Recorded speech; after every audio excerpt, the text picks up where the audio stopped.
This is a Beanbag Chair Media production.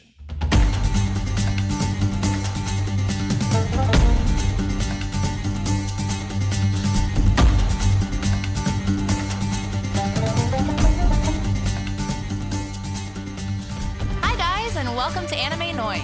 I'm Garrett. I'm a performing musician by trade, graduated with a bachelor's degree in music production, and have been binging anime for almost 2 decades.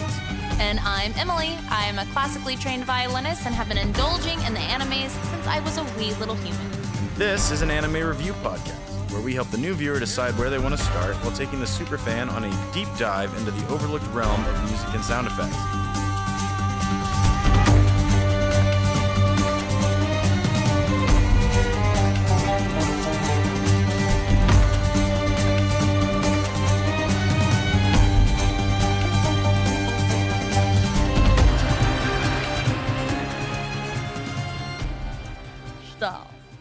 Sudal. Oh. What the fuck? I thought you were ready. Well, this thing is just not staying. And now your microphone's upside down. What the fuck?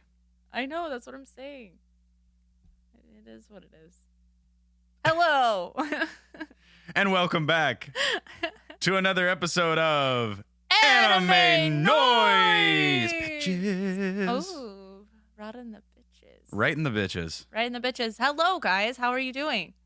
Are you going to respond? You can't respond, but that's okay. We know you're doing well. We hope you're doing well. I hope you responded while you're wherever you are and people look at you like you're freaking crazy. Yeah. Not that I would ever. Because have you any are. ill You're listening to us. Okay, guys. We are here to talk about one thing and hopefully only one thing.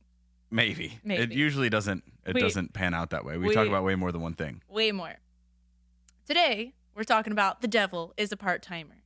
Which was very, very funny. I really enjoyed this. I'm glad you enjoyed it. We finished it about, 30 minutes ago. 30 to 40 minutes ago. I had started it. I think I made it like all the way to episode 7, the first roundabout that I watched it.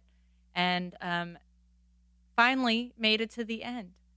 And it's a slow start. It is a slow start. It is a bit of a slow start. It's a lot of character development. Yeah, no, it's a lot of character development. But by the end, you finally are getting to a little bit of the plot thickens. The plot thickens.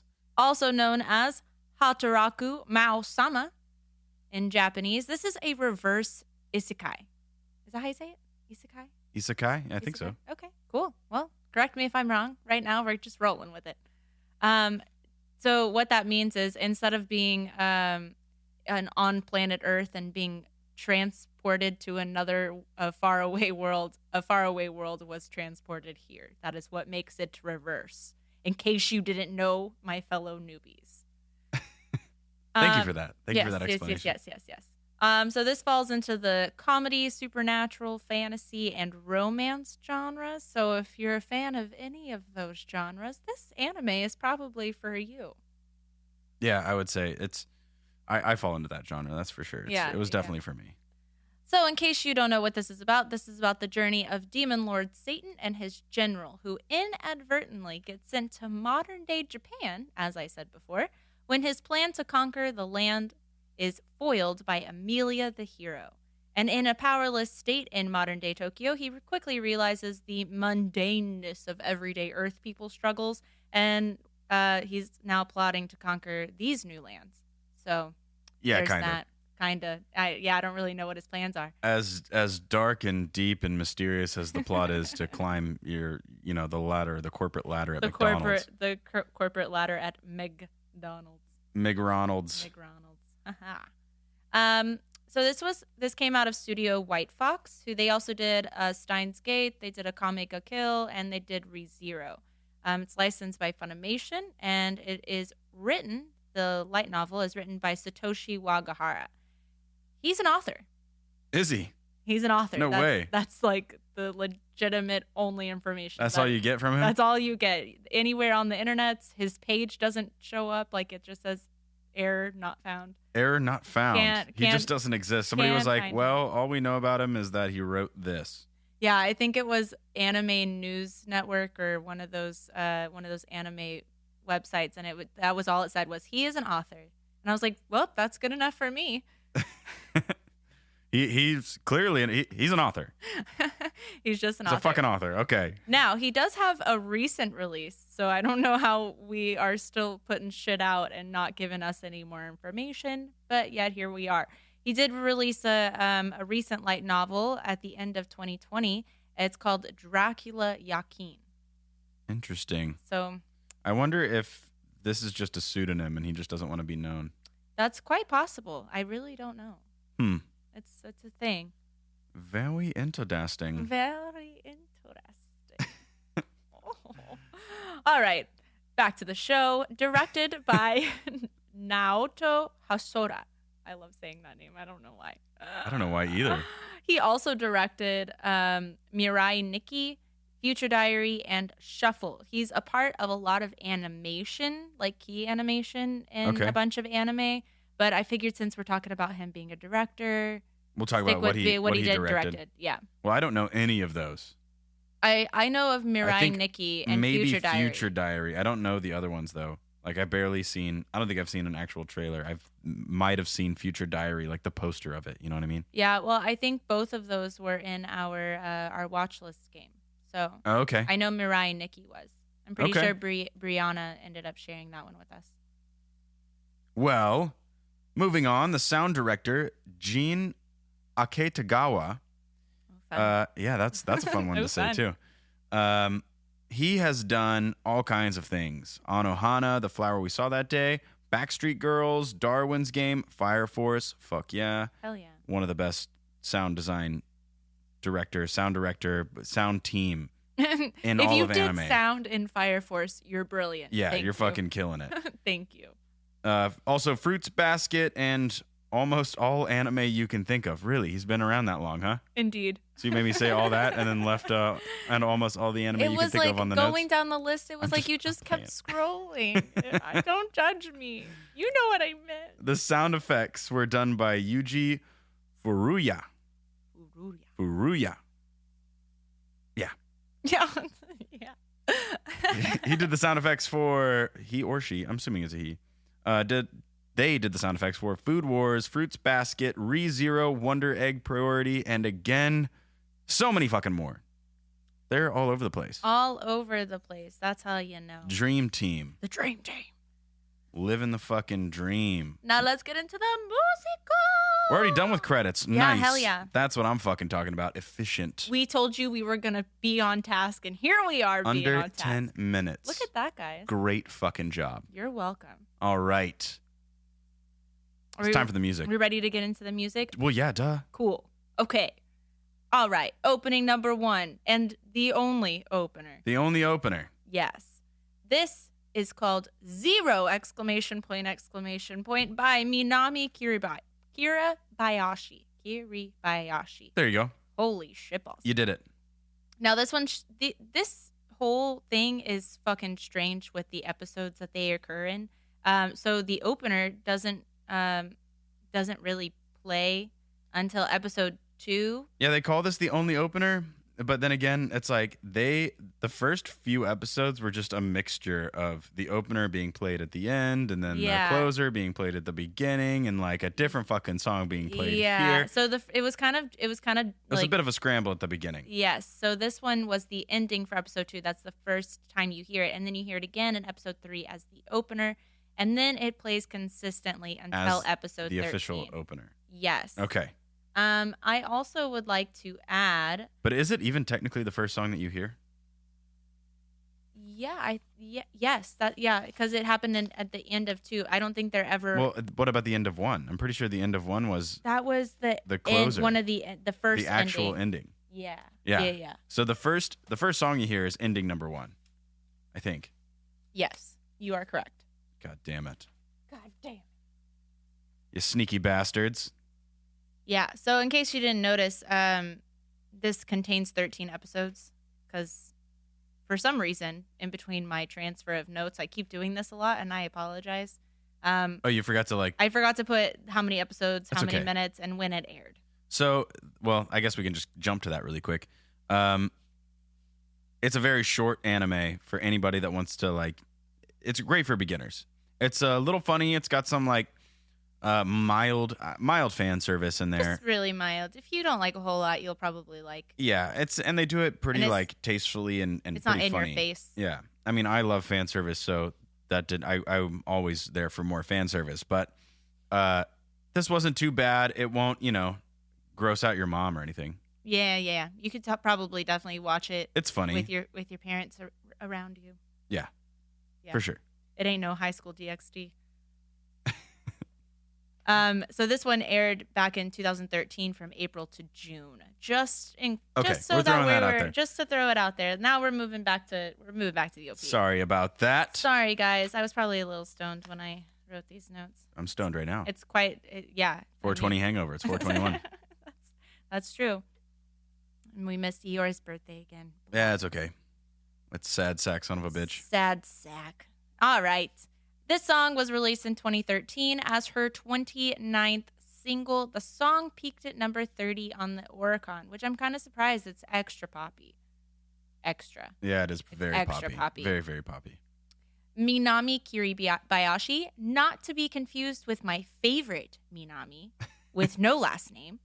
No offense to you, Miss Kiribayashi. Kiribayashi. Yeah. I will never get your name right, and I apologize. It's a lot of syllables. We're going to have to repeat it a lot. She is an ANA singer since 2002. She has been associated with acts such as Sound Horizon, which is Revo from Linked Horizon's original project, and Grand Rodeo. Oh, we know about them. Oh, yeah. The bass player also plays bass for her in her performances, and the guitarist/composer collaborates with her for his own solo projects. Look at that. I know. She's like really big in the anime world. So how do we break into this community? I want to meet these musicians. I know. She is featured in anime and a ton of games. To list some, we have My Otome, the game Love, Kure Nai. I think that's right. Kure Nai. Yeah. There you go. Yeah. Thanks. Where were you when I said, is that right? Well, I thought you were gonna get it. Nah. Sorakake Girl and Mobile Suit Gundam Age. Mumble Suit. I don't know why you keep saying. I don't know, man. There's no E at the end of that. Yeah. I'm dumb. It is what it is. Mobile Suite. Mobile Suit Gundam. It's a super luxury sweet. Gundam mecha that travels wherever you need it to go. That's okay, because today I wrote M's and they were supposed to be M's, and I did it 3 times in a row when I wrote the word What are you, fucking dyslexic? Fucking ridiculous. No offense to the dyslexia out there. No, it's my own version of dyslexia. It's just stupidity. More like weed. Yeah. All right, let's play this bitch. Let's hear it. 0. Like we didn't just hear it like 20 times. Oh, yeah, I know.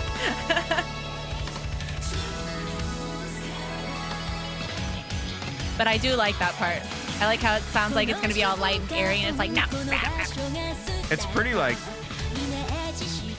driving for a pop song. It's definitely poppy. But they got some rock elements in there too. They had some energy. Yeah. I like her voice too. I mean, it's not like Minami with no last name, but fine.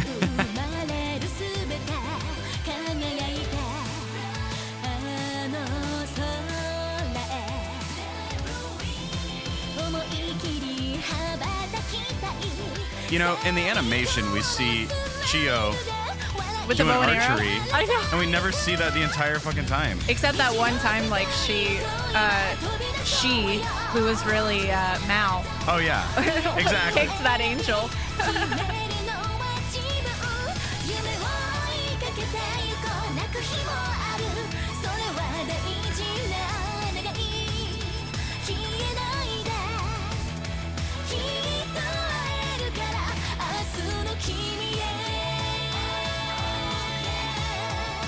They got some cool guitar riffs in there. I like those It's vocals. written well. Yeah. I dig it. That wasn't too bad. Not Yeah. my typical genre that I usually go for first, but It's true. I can rock out to that. I can headbang to that. I said that- headbang. I said headbang. Don't I see where your head went? You only heard bang. I said headbang. I can bang to that too, okay? You calm down over there, You dirty sir. fucker. You calm down. The lyrics are pretty, they're cookie cutter. They're cookie cutter lyrics. As I mean, fuck. the song is kind of cookie cutter. But let's find out if they fit. Yeah, so right out the gate, I see what I did there. You'll find out soon. Get out of the gate, True Sky. Get out of the gate! I thought that was funny because they put it all in lowercase letters too, and then they move into uppercase. I don't know why. That's weird. Yeah, Maybe this it's just like the whispering, like part of the song. get out They're of like, the gate, True they're Sky. like, yeah, they're like the background vocal. Get out of the gate, True Sky. Okay, keep it going. Thanks. Okay. I thought I had to keep going. This moment, this place is the beginning. Let's try to imagine what are you capable of. And then it talks about like going further and doing all that noise and all that My Hero Academia type shit. Yeah. Okay. It's pretty cookie cutter. Super cookie cutter. Yeah, it's just basically like, we can do this. Keep your smile. Yeah. Go get him, Tiger. Go on with your bad Go self. get him. Go open that gate. Because it's like, let's chase after our dreams. There will be days of tears. And it just doesn't fit. It doesn't work. Yeah, I mean, it's especially for like a comedy. A comedy and then about a The demon lyrics lord. don't fit. No. I mean, I think the song could fit. The It's- song and its rhythmic and tempo and everything else. And music. And the technicalities. But the lyrics, I don't the think lyrics, they fit. the lyrics don't fit. Which makes me give this song a C. A C, A huh? C. For If the your- anime. If your lyrics don't I fit. think- And the Chiho's fucking doing archery. What noise is that? Yeah, I mean, I think that the song is okay. I mean, I can get down to it, but He can bang to it. I can bang to it. But I don't know that it's the right choice for this anime. Because, I mean, this is a comedy anime, more so than the Chase Your Dreams fucking My Hero Academia Yeah. type. So I probably would have gone, and this is just because of the contrast, I would have done something way heavier than this.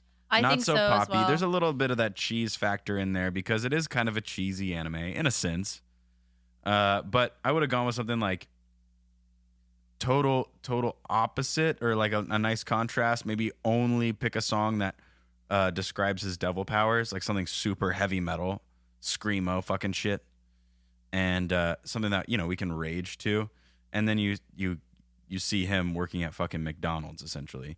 Yeah, I feel like That would be funny to me. Yeah. No, I think they could have done something better here. I like the song itself, and really it's not one that I'm like, man, we got to hear this one every episode. It's one of those ones that I could very well, if it were not against our laws, I would skip it. I would skip the intro. Oh yeah. Well, I'm gonna give it a no. It doesn't fit. Yeah, if I'm giving something below a B, it's not working. Yeah, let's. This isn't college or high school. You can't pass with a We're not C. talking shit about the song. It just doesn't fit the anime. It doesn't fit. And I'm excited to get to use my buzzer noise again. We haven't used that in a while. That's true. Yeah. So nope, doesn't fit. Yes. he's like, buzzer, get on there. Right there. Get on. All right, guys. We're moving on to the first ending. Yes, the first ending, Gekka or Moonflower by NaNoWriMe, which I love that band name. NaNoWriMe. It is the ending for episodes 1, 3, 4, and then 6 through 12. Yeah, it's so fucking weird. That's what we mean by this whole scramble here at the very beginning. A little confusing, but kept us on our toes. I enjoy the variety there and mixing it up. This song was released in 2013 as their 11th single and is only found on the OST, no studio album at all. NaNoWriMe formed in 1998 as an indie band. Can you believe that? Of course. It. Believe Duh. it. Signed to the Lantis label in 2010, where every single they released has been used for anime themes. This is like a dream come true for me. I know. And it's true. Like Let me just be a secretive anime band. on their biography, it was like every sentence, it was like, oh, and then their 12th single was released, and this was used as the ending theme for this. And then their 13th single was released, and this was used for the ending theme of this. Like it was stupid. They have themes for Humanity Has Declined, Non Non Biori, also Non Non Biori Nonstop, that was released in March of 2021. That just happened, actually. That just happened. Now that I think about it. Yeah. Citrus, Food Wars, and Undefeated Bahamut Chronicles. Bahamut. I like how you said that. I think it's not how it's pronounced. I probably just, Americanized that a lot. I'm pretty sure it's like Bahamut. Bahamut. Oh, Yeah. Look at you. I'm so impressed. I speak Hebrew. I don't. I speaketh the Hebrew. Okay, well, let's listen to this one. This one I actually really enjoyed. Oh. This is the acoustic guitar one, right? If I'm thinking about the... I believe so, but Okay. I can't remember. And if it's the ending for 6 through 12, then probably. All right, here comes Moonflower. Moonflower. Yep, this is the one.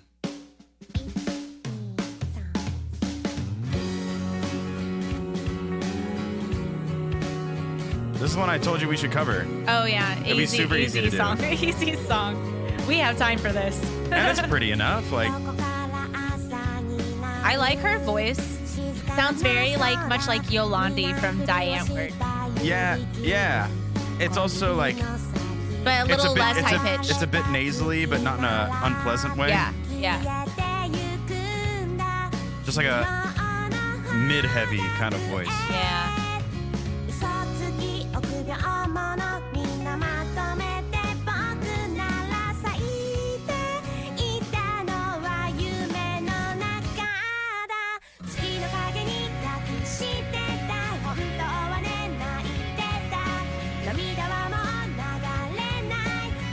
And then we get some tasteful panning fan service here in the animation sequence, if you can call it an animation sequence. Yeah, it's basically like a Ken Burns crop.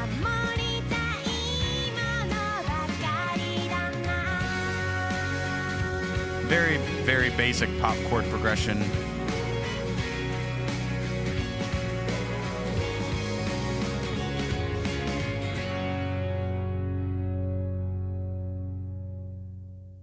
So yeah, I mean, that was poppy as hell, but I guess we'll decide if it fits or not. I enjoyed the song. I would enjoy playing that song.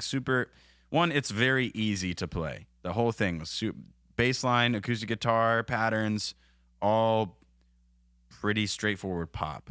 Yeah. The lyrics, I can kind of see them working, but I feel like it's you're gonna have to make them fit kind of thing. Have to make them fit, okay. Yeah.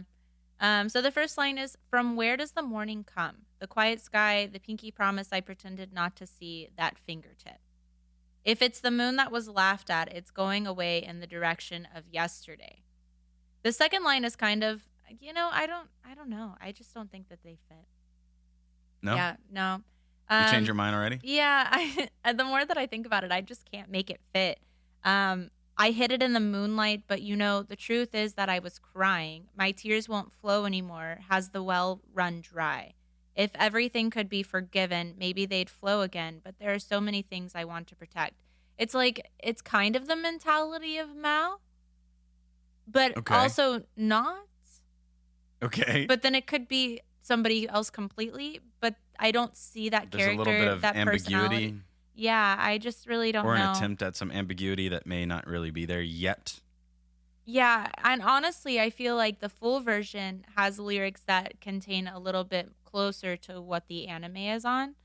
But I mean, the this TV, is an anime-only band, so they may have written this they may have written the entire song yeah, that's for what this, and they that's just kind chose of- the wrong lyrics That's for the kind TV of what I edit. meant for when we did our My Hero Academia episode with Peace Sign. Yeah. I just don't think they chose the best parts for this, and that could be it.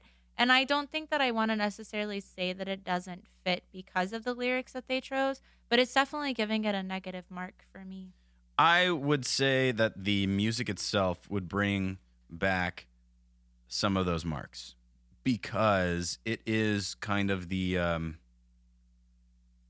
like a change in your life that you don't want to go back to your old ways sort of thing. To me, it feels very content with where you're at. Yeah, but we don't really know what he's thinking in the anime, so we can't. You That's mean an assumption. Yeah, Because but we don't really know what his plan is. I don't know. It seems like Seems. yeah, I know you keep saying seems, but that it would be a really weird change if he didn't learn from the emotions of humankind up to this point. I think it's not even about like learning. I think it's really about like in his world he was a demon lord, Well, but he's you Satan.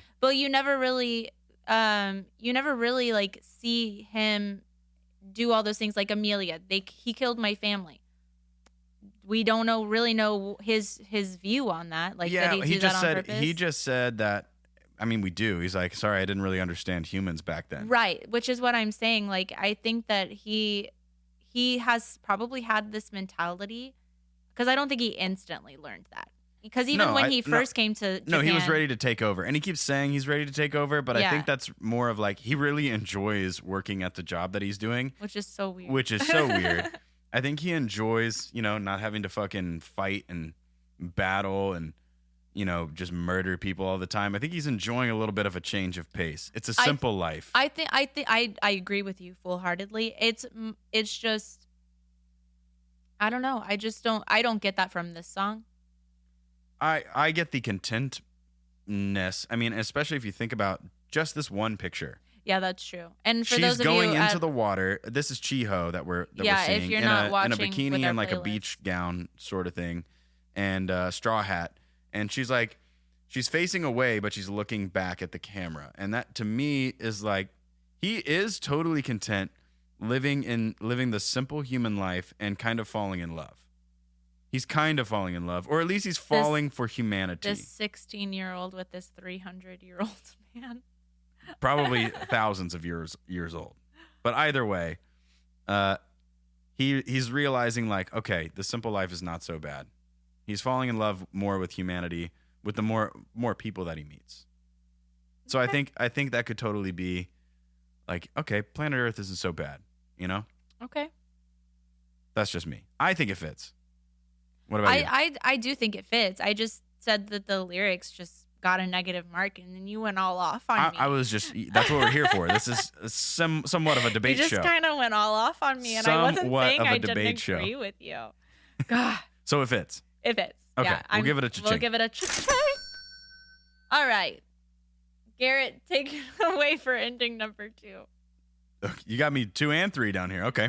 There's really not a whole lot here. Yeah, ending number 2 is Star Chart, also by NaNoWriMe. This one appears on episode 5, and you already heard me ramble about NaNoWriMe. So, And it's all just on the OST and on the same single. So there's like no it's new these information. 3 singles. I mean, Yeah, these those 3 three tracks songs are on on the the single for this anime. Okay, cool. Yes. Well, then let's get right into it. This is ending number 2, Star Chart. Oh yeah, these are the only versions I could find. Okay. Well, it only appears on episode 5, so this may be the only version, the only Maybe. TV edit that they have. I guess we could have played it from the soundtrack, but it wouldn't have been a video. Yeah, that's true. That's okay. But it at least shows the transition from the show to the ending scene. Yeah. So here we go, guys. Example. And he's talking. It's Satan and Chiyo talking Yeah. at the end of their. Oh, and she's embarrassed. I love that how it ends. It does keep the same animation sequence, but it only appears for one episode, so I don't blame them. Yeah.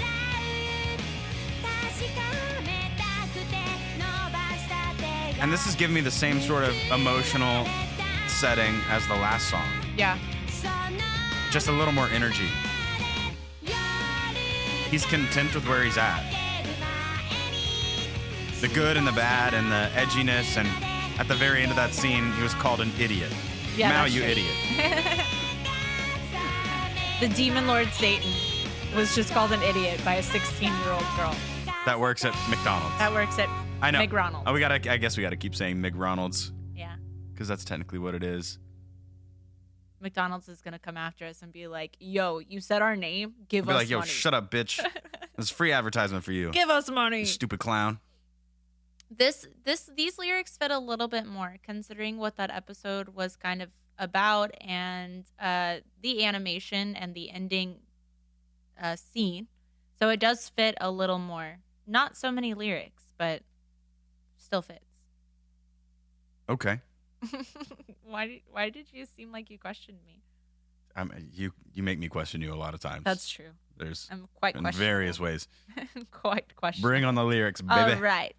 Oh, I love that. Before the night turns to dawn, let me hear more, even more. That's a recurring phrase. Let me hear more, even more. Let me hear more, even more. Okay. Yeah. So let's get out of the shaking city, taking the palm-sized sky in hand. Right now, the melody you play is a lullaby just for me.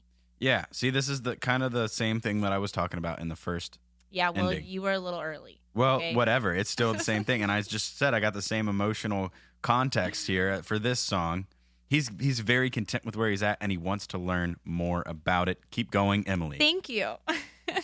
She's raising her hand here. This is a podcast. Nobody can see you raise your hand. Except you. Yeah. And you don't take cues All right, very well. get on with it. So this line is really the thing that makes it stick for me, which is true throughout. When she learns who he is, this is like her theme. This line is her theme. Are you ready? I've been ready. Fuck. I wish for you to not disappear. You laugh and say you won't disappear. The hand I extended to make sure received its response, now staying that way. Okay. So she is constantly, she just had a dream in the last episode? Last episode, yeah. And she was like, he left her into the island. Yeah, she's really worried about that, him leaving again. I mean, I guess I would be too. But again, he seems pretty content, and he's out of magic. And he's like, fuck it, I don't have any magic anyways. It doesn't matter. I'll be a human for a little while. Whatever. At least I don't have these weird goat hooves now. Whatever. You'd be my into broken that horn. Shit. You'd be into that shit. Having goat hooves? Yeah. Yeah, I'd probably be cool with that. Some horns. So, what do we think? Does it fit? 100%. 100% fits. Cool. Just fucking change. Nailed it. Thanks. All right, let's move on to ending number 3. We are flying through these bitches. Hell yeah. This one is called Sumabiku, or Tsumabiku Hitori, and it translates to strumming alone. Also by NaNoWriMo. Also by NaNoWriMo. And it only appears in the very last episode. That's the only time you The hear last ending. This is the last thing you hear of the show. Let's get right into it. Let's go. I like it. It sounds very Radwimps-y. Yeah. Kind of like Japanese pop punk. Yeah. Ooh, I love that effect that they did in her voice. Uh-huh. Just simple delay and reverb, but they made it sound like a cave. That bass line back there is pretty nice. sweet. That was You're nice. like, yeah. Look More at she has an archery that we archery. never see her do.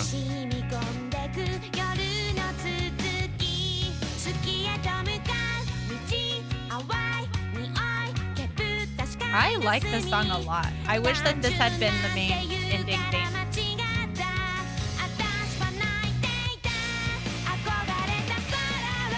And this song is a lot more poetic, too. Yeah. Well, I don't know about the lyrics. So. Yeah, the lyrics are pretty poetic. She's blowing bubbles.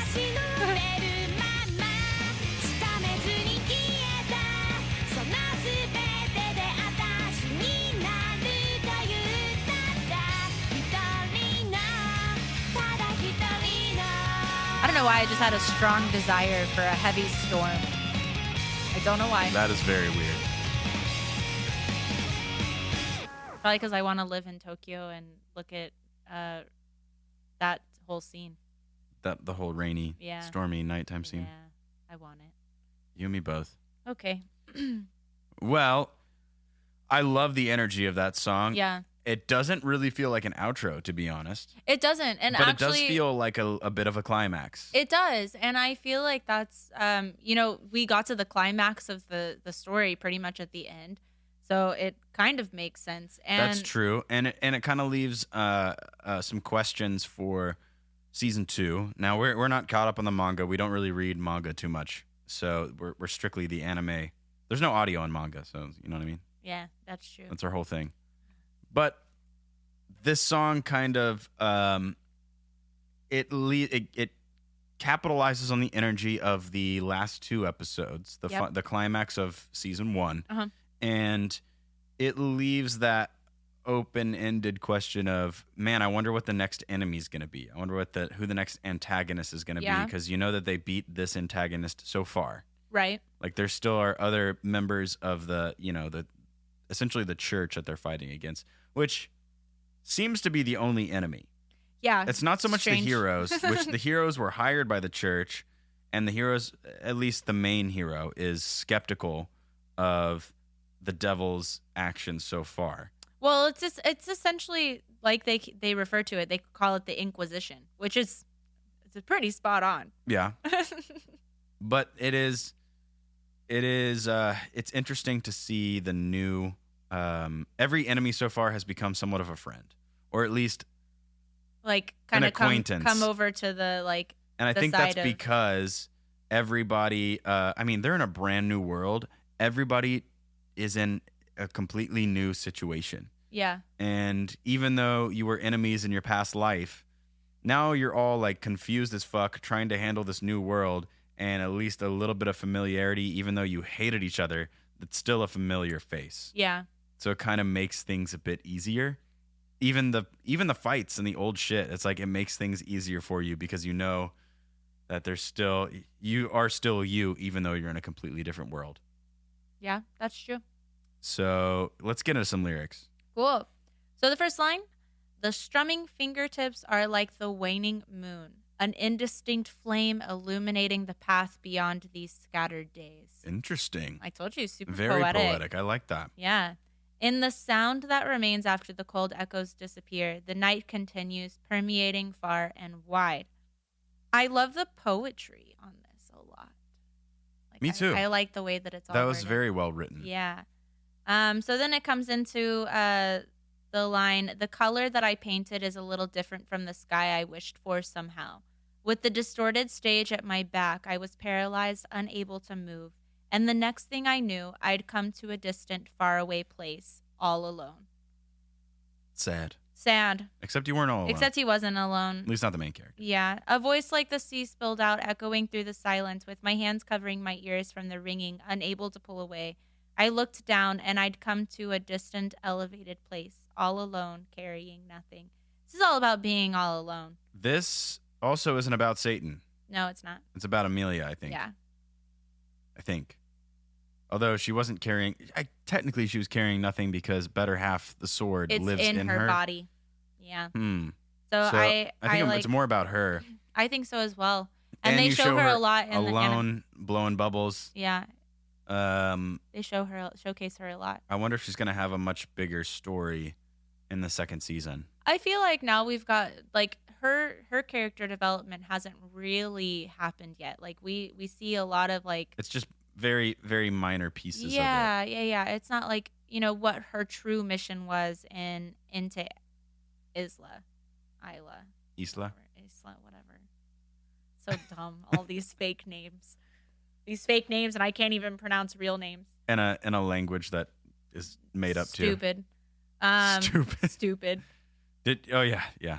Well, I guess we'll get into that language there at the end. Mm-hmm. Little fun fact section. Well, yeah, I think the song fits. The song fits. I mean, whether it's about Mao or it's about Amelia, it fits. It's a good song. It's a banger at the end. Like that's the last thing you're seeing from the entire series. Yeah. And it's the first time you're hearing that song. I think I'm gonna give it 100%. Another 100%. 1,000%. Okay. Perfect. Yeah. Guys, guess what time it is? It's time for the reviews. The reviews? Fuck yeah, bring on the reviews. Yeah. How many you got this time? I got 2. I'm keeping it real simple for you. 1 star, 5 star? Yes, sir. Perfect. Yes. I'm interested to see this 1 star. Intriguing. Okay. So let's read the 1-star first. You 'Kay. called it. This is from 2017. So this was somebody well after it came out. Okay. So this is essentially just another trashy harem show. Not true. Not true at all. But based around the gimmick that the main characters are demons who get transported from another dimension into Japan. This doesn't really matter much, though, because the MC is just another snarky beta harem protagonist, despite being Satan, and they even get human bodies. Like it's a pleasure that you have human bodies. Jesus. I'm so confused by that statement. The plot doesn't really go anywhere, just introduces each demon. They have a little fight and then make up, and it continues as an isekai until next time. There were a couple of okay jokes, but the characters just get reduced to one running joke, like Lucifer being a neat. Ha ha.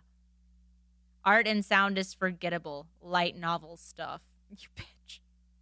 Not really much else to say here. What a critic. Shit. If you want a trashy harem show about demons working fast food, you might like it. You might. It's not a harem. It's so not a harem. You're wrong. If you're gonna critique something like that, at least do some research. Also, I'm pretty sure that those anime genre placers are pretty serious about when it comes to being a harem show, and on no website did it say harem. So Widal of 2017, I mean, you suck. It's not impossible for That was there to be a harem. It's not that harsh. It's not impossible for there to be a harem, a mixture of women and men. But in this case, it's not really. It's not even a harem. It's not a harem. Because they're not all wanting to be with him. No. And they're not all serving him. As a matter of fact, most of them are hindering his ability to continue to do what he's doing. The only person that really serves him is Ashia. Is his general that was serving him in Inte Isla as the general to Satan, you know? Yeah. So not a harem, just a he's a powerful being. Even in another life, he's going to attract some characters that want to hang around him. Yeah. Powerful characters. It's dumb. That person's dumb. You're dumb. Tell them how you really feel, Emily. Yes, I will. So this one came out in June of 2017 from somebody named Celsica. Celsica. And I picked this one because they made their review into a poem. They made their review into a poem. They sure did. Oh, yeah? It's great. This tale is one of a tyrant whose palm holds the malignant fury of gods old. Good start. He was struck from his throne and pays bills for his phone. Now he works full-time at McDonald's. But the tyrant, he has a great wife who does laundry and is good with a knife. It's And that's Ashia. Ashia. It's Ashia. Who's not his wife. He does dishes and chores and scrubs all the floors, but was demon general Ashia in his past life. Then hence came the hero named Emmy, who wanted to kill the tyrant, her enemy. But loved played her a fool. Now she's under his rule, so she stalks him and hopes for the D. I don't know if that's entirely accurate either. Oh, I can't. Okay. But I love the poem so far. I love it. Now sit down and pour a cold scotch. We're gonna kick it up one more notch. Because these birds of a feather call even more queers together. And goddamn is it worth the watch. At the Don't end. make your scotch cold. But that's okay. That rhymed. That was a great poem. I love that review. 5 stars for the review itself. Yes. You win. That person wins. I will gladly look for poem reviews for Let's get them on the podcast. No shit.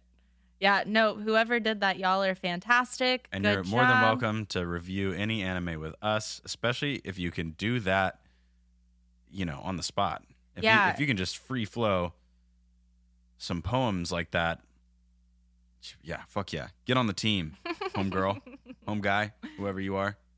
Yeah, so that takes us to the OST. The OST, yes, the meat and potatoes of what we do here. We're going to try to keep this short. It is 2 discs, 28 tracks on the first one, 25 tracks on the second one. It was released in June of 2013 on the Lantis label. And the composer, Ryosuke Nakanishi. Ryosuke Nakanishi. Couldn't find any achievements from him aside from what else he has composed, so he doesn't really do much other than composition. He's very much similar to the manga writer or the light novel author. Okay. So they found some up and comers maybe for this thing? Yeah, I guess so. But who is available? Because this fool has worked on some big shit, but there's nothing about him. Well, he has worked on some big shit. Most notable, High School DxD, excuse me. I want to watch DxE as well. DxE. Bakuon, Love Stage, and he helped with Makaku City Actors music. So it sounds like this guy has been a part of a bunch of teams, and he hasn't really got the chance to shine. Yeah. I know that, well, it depends on the anime, of course, but they don't have the biggest budgets for these things, and they work really hard to get them out. So I think that probably he was willing to work for a little bit less on this thing. It very well could be. I don't know that for sure. That's a total. Yeah, no. I don't know. I have no idea. Well, let's open up our notes here and kind of go over some of the OST as a whole, some notes as a whole, kind of like we always do, and then we'll get into the actual any songs in particular. We're gonna try to fly through this one. We are on a time frame. We always lie to you every time we say that. No, we're not Garrett, lying you to should you. probably not say that. We're gonna try. I said try. Okay. This isn't fucking Star Wars. Don't give me that whole do or do not. There is no try bullshit. Calm down, you Yoda fans. All right. Jeez, calling y'all out. I really enjoyed this OST. I think it added a lot to the comedy of the show. There was only a couple songs that I was like, okay, this may have been monotonous, or like he didn't know what to do here. Or Garrett wanted to scratch his ears out. Or there's just the one. Just the one. Just that one song. Which but I it used fits on the scene. But which I used on Tuesday Tunes. You did? I did. Oh, you son of a bitch. Yeah, it fits the scene that he made that for. I don't like the song. But I do love his use of percussion. Oh my god, that random percussion that he placed in there was... It literally sounds like street percussion. Yeah. It sounds like the people that love to jam but can't afford nice instruments. I have my their shaker instruments. in my pocket. Yeah, the shakers, buckets, pots and pans. Yeah. They have this cool percussion instrument that it's like a talking drum, or it's like it's two actually. They do have a talking drum, which is essentially a drum that when you hit it, you can like change the how tight the head of the drum is, and that will how tight or loose it is will manipulate the pitch, just like a string. You know, make it looser, the tone gets deeper. So, and you can do that as you drum on it, which kind of sounds cool. It adds a little cheesiness and kind of like bounce to the drum. But they also have a drum that goes like underwater. So when you hit it, you can sync it and it'll make a deeper tone, and you can let it float back up to the top. It'll make a higher pitch tone. That's cool. Yeah, I noticed that they were using that. But all this percussion that they chose kind of represents poverty in a way. The struggle bus kind of percussion where you can't afford nice instruments, so you use what you have. Right. You use anything. You can use a fucking wall and a stick, you know what I mean? So I did love all the percussion. There's so much percussion, whether it goes from cinematic to just that fucking shaker at the end of every song. Mm-hmm. They loved using percussion, and they used it in the right places. They did use it in the right places. They used it in a very tasteful way, that it wasn't just like a bunch of random noises. Like they made it. I was surprised, because normally I'm not a huge fan of like the random percussion, but I like how tasteful they used it in this OST. It was used really well. I think they also did a great job blending genres. Oh yeah. Oh, for sure, because there is a lot of changes. There's a lot of changes in a couple of specific pieces, and overall, it's mostly the same. Yeah. But they did have a couple of pieces that I was like, wow, I did not expect you to mix like the cumbia Latin kind of song with like gypsy jazz. Yeah. That was a very cool and very tasteful combination of genres. I really like that. I haven't heard that done very often or at all. And I love my final note on the whole thing was I just love how nothing was so intense or so epic or heroic sounding that it took away from the comedy that this is. Yeah, no, and they had like a pretty like anytime you heard that Arabian Nights kind of Middle Phrygian Eastern mode. Yeah, anytime you heard that, you knew that Satan was involved. Yeah. That Sadao Mao was involved. Because it's ancient. It's like that. That's what I put. I was like an ancient ruin right out the gate. That was my is. note for number 1. That technically Phrygian number 2. mode is it's very ancient sounding, divine, like old school, like worshiping ancient deities. Right. You know, you have the chanting, the Gregorian style chanting. You have that Phrygian mode. It sounds very minory. You know, it gets kind of like snake charmy Right. at times, and they just did a great job. To me, it represents that ancient power. For Yeah, sure. no, and they used a lot of that the shakuhachi. Yeah. And I loved that they kept the traditional in there, and especially for the theme for Old Home Girl with the yukata. Suzuna? Yeah. I think it is Suzuna. Yeah, and they kept her theme pretty like just traditional. Like that's all she knew about Japan was like ancient Japan, and that they wear That's yukatas. true. That's true. So I loved that they kept it very similar to her character in terms of like the traditional instrumentation. Yeah. And didn't they have like a little bit of chanting in there as well? Yeah, because she was also part of the church too. That Right. makes sense. Yeah. So So yeah. I loved that they kept it relevant for each character, but that Arabian Nights Phrygian mode is definitely like a thing that you hear a lot, and it fits the scenes very well. I was kind of surprised when we listened to the score and then we applied it to the thing. It was just like, whoa, that's strange. Yeah. So overall, you get this like pretty religious, ancient sound like throughout most of it. Especially throughout the beginning, Mm-hmm. it kind of grabs that setting for you, and then you get to track number 7. I didn't star this one, but I have to point it out because it's still that ancient religious sound, that kind of dark and evil. That track number 7 is called The Devil's Castle. And when they play a song like this over the top of a 1-bedroom, super tiny studio apartment, that is hilarious. That is hilarious. It Yeah. is pure contrast of the music with the actual scene, trying so hard to make the studio apartment sound as spooky as Satan's lair. Pure evil and torture happening in this place. No, not at all. Yeah, no, it's got a tiny literally bathroom, just a tiny kitchen. a studio apartment. I do love how the piano acts as a bass line in Oh this yeah, song. That was cool. yeah, that was cool. I starred number 6, which Parallel was Universe. Parallel Universe. I loved the reverb on the violin. I said holy distance. I liked the chimes on top of that super chaotic piano and the drums. Yeah. And it was very cinematic percussion Yes, too on that. and it's like unknown lands and not knowing what's going on, and you can hear. You can feel the you can intensity feel of the, like- discovering a new like, universe. Holy shit balls! Where the fuck am I? I'm not in the world that I was in. I'm in a place I don't know where I'm at, and I don't know what the fuck is happening, and I have no magical powers, and fuck. Fuck. Yeah. Yeah. So that was good. Then we get on to like I did star these next two, track number 9 and 10. Mm-hmm. Anguish of Ashia. I was like, this dude is having a hard time with his housewife chores and errands. And budget. I love the melody. It's pretty chromatic and kind of a little dissonant at times because of that chromatic Right. progression or the melody. And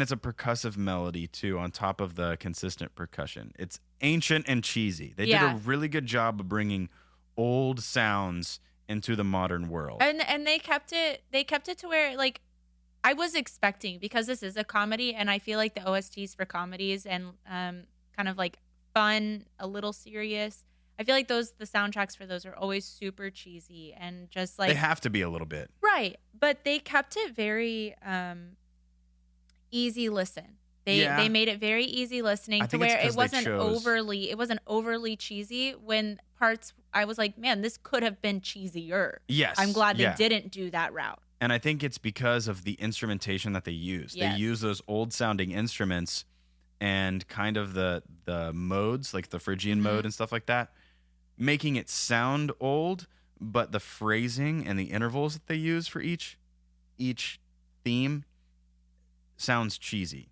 So it's like you have this timbre that really captures the personality of the person that they're trying to describe with the music, and the scene captures the personality and the scene while holding on to that this is an ancient being in modern times. Yeah. Yeah, I really enjoy that they did that for this OST. It makes it. I was kind of worried about the OST when we were trying to search for something this week, and I'm really happy with the way that it actually ended up turning out. Yeah, because I wasn't expecting it. Even when, and a lot of times in the anime itself, it was kind of hard to hear the score underneath, especially during the fight scenes, because they kept it kind of low. Except for like when the girls were talking to each other and then you hear that Arabian Nights. I'm like, oh, but there it is. Yeah. There's the music. They did keep it kind of low, and I think it was just to, not take away from the dialogue. Right. No, it was good. So that's I needed to explain why it was unexpected, because yes, I was listening for the score when I watched it, but at the same time it was hard to hear, especially at night when people are sleeping. Yeah, we had to keep the songs or the sound low and everything. Yeah. After that, you have, the formidable enemy. It's an unexpected face-off at night. It's intense and dramatic. I love the cymbal swells and the tempo change. They use a really cool tempo change in this song. The consistent driving bass line with a super flowy melody / harmony of vocals and strings and the cymbal swells. Even the horns get pretty flowy. It was beautifully done. The modulations add so much to this song, and I just love where they put it, between that song and track 11, The Devil and Hero reunite. It just sounds way too intense it's intense in a funny way. They did it really well. I said it was suspicious, and then on guard. Yeah, I mean, the hero, this half angel, half human, who's supposed to be able to summon her, sword, the better half sword, super ancient fucking celestial sword, now is holding him up with a fucking $10 pocket knife. That's true. Which I think is hilarious. That is hilarious. And he's not on a magical steed. He's riding his bike home from his job at McDonald's. That's fucking hilarious. And he let her use his umbrella. That's right. That's right. Yeah, no, I liked both of those songs. Did you want to play Formidable Enemy? I didn't star a whole lot on this one because I felt like Let's a lot of the songs. Let's get through the whole thing and then decide which ones we want to play. I don't think there's anything crazy that I want to play. I know of at least one song, and that's just because it's actually the song I fucking hated the most. Oh, the Welcome to McDonald? Yeah. I do want to give them an idea of what this OST sounds like as far as, the ancient divinity. And then I also want to play this fucking McDonald's theme song because, holy fuck. Yeah, no, I feel you. All right, let's move on to track number 14. This one's called Living Poorly.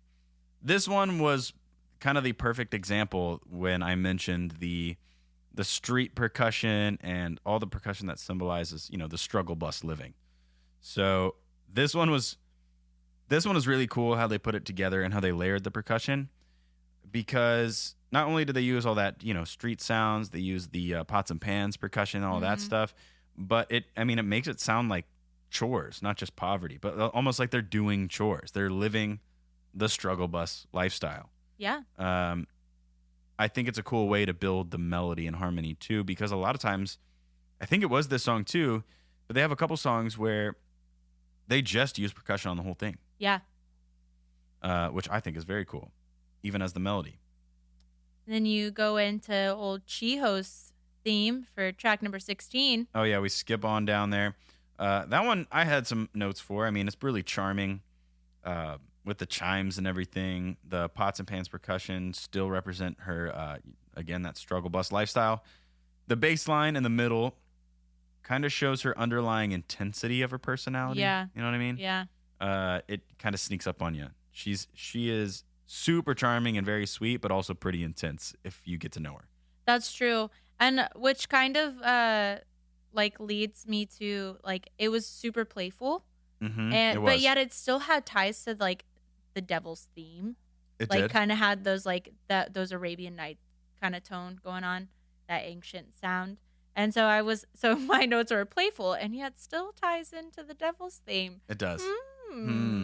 That's where I wrote my M's all wrong. And the rest of it kind of like the next song, I guess it wasn't. No, yeah, it is. That sad sack of a song. Yeah, it also sounds like a chord progression that I've heard before. It's pretty melodramatic. The strings and the harpsichord add to that, classical entity's sadness. I loved how they used piano and harpsichord. Oh, yeah. It was a very simple piece, well, at least stripped down anyway, as far as instrumentation goes. It sounded good. Yeah, I'm a big fan of the tone they put on the string sections in this OST. They did a good job. I love what they did with that tone. Garrett, can you find me that tone? I'll do my goddamn best. We Garrett, need to go to a tone. really nice room, a nice studio, with some nice microphones. We can find it. Or we can build it. We can find it. Or we can build it. And then we're moving along down to number 19, Unrest. That one's super spooky. They have intense dissonant pads. It's very cold feeling. Even the percussion makes it sound cold. Yeah, and it's like a secret, but in Ice. an unsettling way. Yeah. A bad omen. Yes. Yeah. Nice like bass touch that kind of like hits on that pit of your stomach feeling. The hum adds to the anxiety too. They have this little hum that like wobbles there for a minute. I love it. I love that. And the intervals that they use, like they play a chord, but the bass line or the bass note that it's not on the root, it's playing the minor second above, which I thought was cool, and it adds to even more dissonance. It like fits and it doesn't fit. But the longer you listen, it doesn't fit at first, but then the longer you listen to that bass note drone, it kind of gets more cohesive. Your brain solves the problem. Mm-hmm. So I thought that was cool. Let's keep moving on here. The Date with Chiho, number 21, sounded pretty romantic and kind of cheesy. So sentimental, but with that super cheesy shaker type of percussion in the background. Yeah, they love that fucking shaker, man, I swear. In the Dark was that was the Black Parade song. Oh yeah. The very beginning of Black Parade. And then you think it's going to go I love how they use the OST and the music to kind of capture scenes. I skipped right over to Emmy versus Chiho, but even in that song, the phrasing that they chose, Emmy doesn't want to be in this battle because it's a dumbass battle. Chiho thinks that Emmy is like the ex-girlfriend, you know what I mean? Yeah. And so she's like picking fights with her. She's like, I'm allowed to hit on him. You're an ex. Like your opinion doesn't matter anymore. And then she's like, I don't want to have this fight, but you know what? Fuck you. I'm too stubborn to back down. Yeah, I said it. It definitely sounded like a battle in the first half, like going back and forth between the instrumentation, and then it seems to sound like an interrogation. Exactly. Yeah. They did a good job with that one. I starred The Devil Regains His Strength. Oh, you like that one? I did. Okay. It's that gritty guitar and that's those number violins. 26. Yeah. Yeah, and this one, I was like, you know, this shit is about to go hard. Yeah. It is such a cliche chord progression as far as like, you know, the hero in the film goes, but then they got this like, it definitely fits, you know what I mean? It's also not too intense. It's not a My Hero Academia song kind of heroic, where if they put that in there, to me that would take away from the comedy. It would make it more serious. It would make really it more serious. So they like we said before, it does a very good job at like keeping it suitable for the anime itself and not losing the intention. Yeah. It definitely was like the whole channel your devil powers, win the day, save the world. Cool breakdown at the end. I liked the song. I did. I liked the song. Well, do you want to play that one really quick? Sure. That shows those Arabian Night type. The Phrygian vibes. mode. Phrygian mode. Here it is. The devil regains his strength.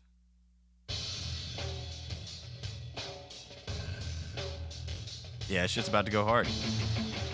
I love that guitar. And they doubled it too.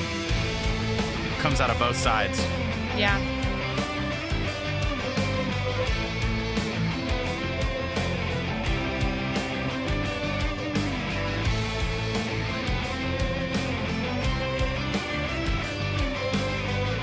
You know, but it's still something we've all heard before.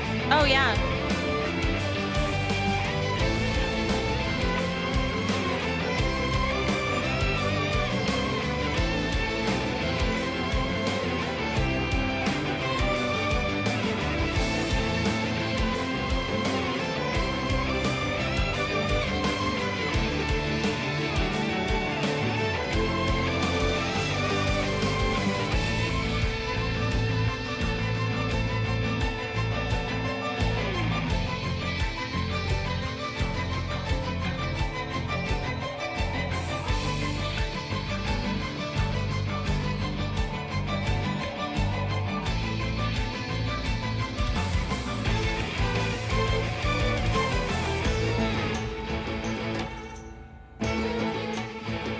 goes to that ancient bullshit that we're talking about.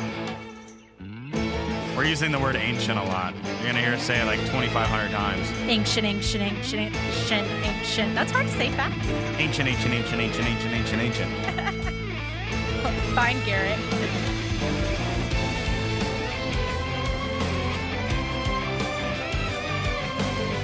I also love the fight scenes in this because they're intense, but they're still funny. Yeah. The battle scenes are funny. Especially in the last one where he's like naked. Oh, yeah. He's fighting naked. And then he gets all buff. Oh, yeah. It was funny. It was good. My new anime crush.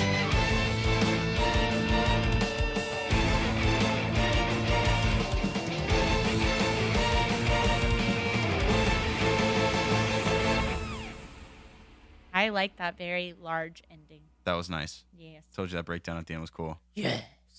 Raw. My God. Well, yeah, then we move on to actually the song. I love how the only songs we're really going to play for you today are from Disc 1.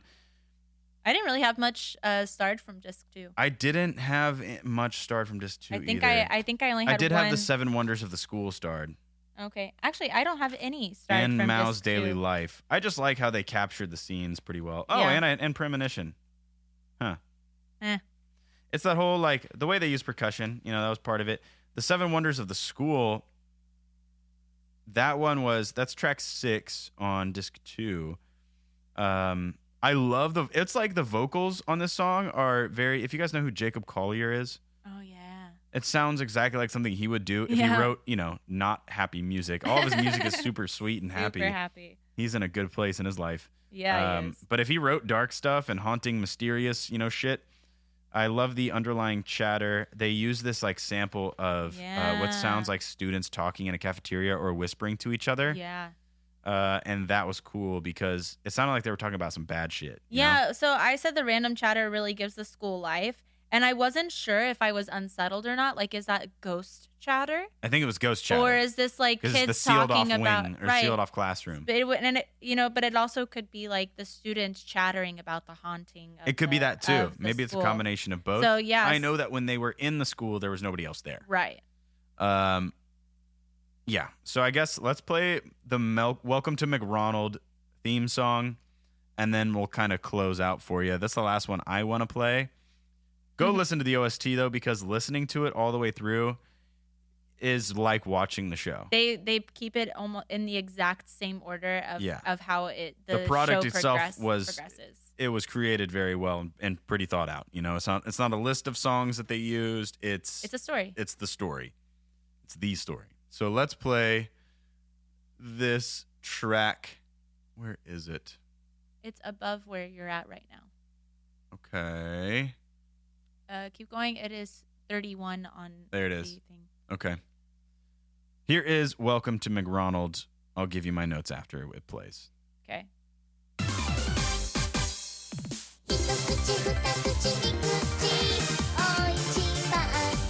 Garrett's loving this right now. He looks very calm and collected, but his brain is very much on fire. It's a dumpster fire. Right now it's bearable, but they just looped it once.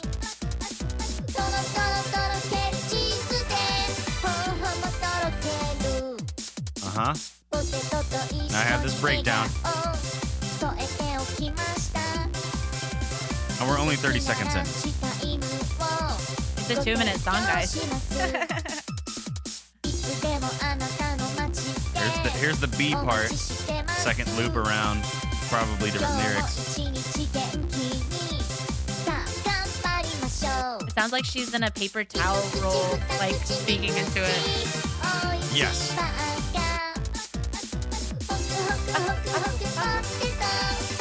And here's essentially the part A again. Again. It's the third time. Guys, we just crossed the minute threshold here. Garrett's already done with it. Now you get an instrumental version of it. Now here's the breakdown of the B part. This is the B part looped, I think. No, this might just be the A part. This is just the A, yeah, that's what I'm saying. Now you get the instrumental version. And then they bring it back again.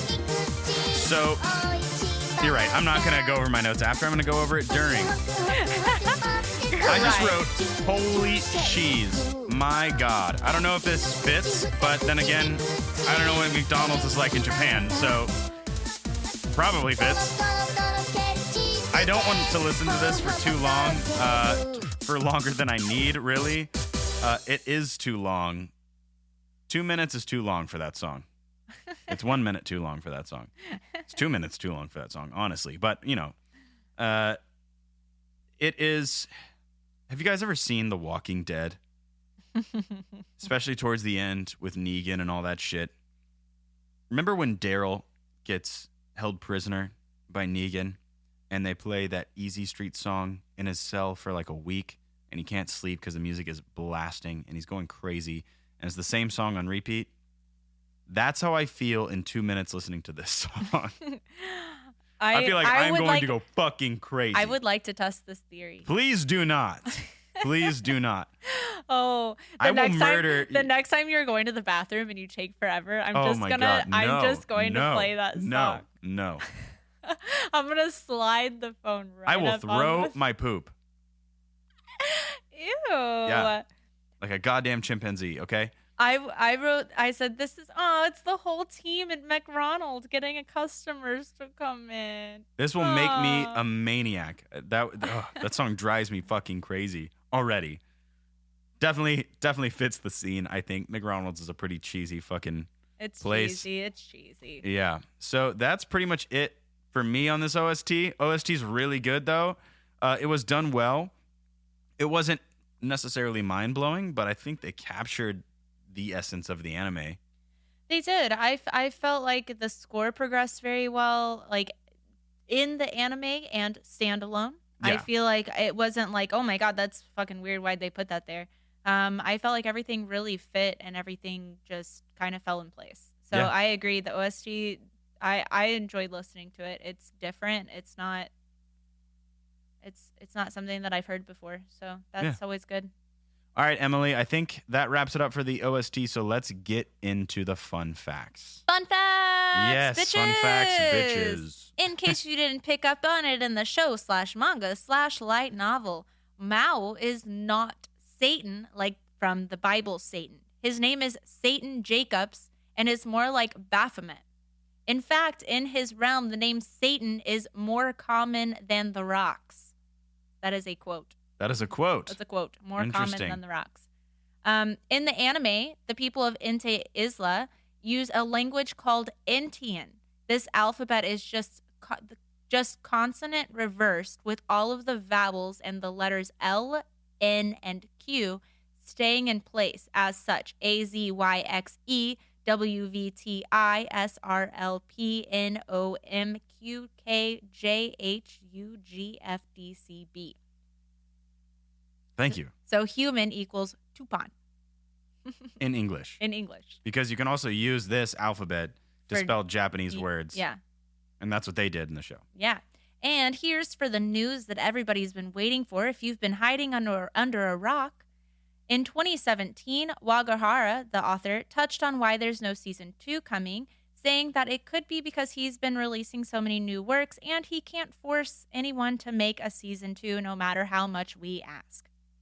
Fast forward to March of 2021, just last month, folks, at the Kadokawa Light Novel Expo, and the second season has been announced. It will probably air later this year or at the beginning of 2022, if we're lucky. If we're lucky. So, in case you haven't heard, I think we're gonna get lucky. Season 2 is going to be a thing, and that is exciting. It is very exciting. It's exciting. I want to continue this story. It did get good towards the end. I mean, it was good the whole time, but it got better towards the end. It was a little slow moving at first. Like I said, a lot of character development. But the humor keeps you there. Yeah. If you can last through that humor and everything. I really enjoyed the show. Can't wait for season 2. Yeah, me neither. All right, Emily, bring us on out with your famous outro, infamous outro. Infamous. It one day will be famous. Yes.